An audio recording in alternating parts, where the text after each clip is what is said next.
শহীদ president Ziaur Rahman এবং দেশনেত্রী বেগম খালেদা জিয়ার যে আদর্শের যে বিএনপি দলটা, সেই যে সুন্দর গুছানো এবং একটা ইসলাম প্রিয় এবং দেশের মানুষকে ভালোবাসে, বাংলাদেশকে ধারণ করে যে বিএনপিটা, বর্তমান বিএনপি আসলে সেটা না।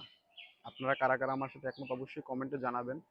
আর বর্তমানে দেখবেন যে আওয়ামী লীগের যে পতনটা হলো, এই যে বাম শাহবাগীদের সহচর এবং তাদের সাথে একত্রতা এবং ইসলামের বিরোধী কর্মকাণ্ড এবং সোজা কথা ইসলামের বিরুদ্ধে একটা যুদ্ধ ঘোষণার মাধ্যমেই আওয়ামী লীগ একটা এরকম স্বৈরাচারে পরিণত হয়েছে এবং বাংলাদেশের জনগণ ক্ষিপ্ত হয়ে তাদেরকে ভাগিয়ে দিয়েছে।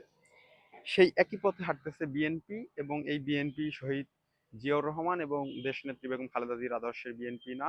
এটা সম্পূর্ণ বাম এবং ইসলাম বিরোধী একটা শক্তির চক্রান্তে পা দিয়েছে আমি মনে করি। বিএনপির ভবিষ্যৎ খুবই অন্ধকার, এটাই আমি মনে করি। আপনারা যদি আমার সাথে একমত হন অবশ্যই কমেন্টে জানাবেন, আর যদি দ্বিমত হন সেক্ষেত্রেও জানাতে পারেন।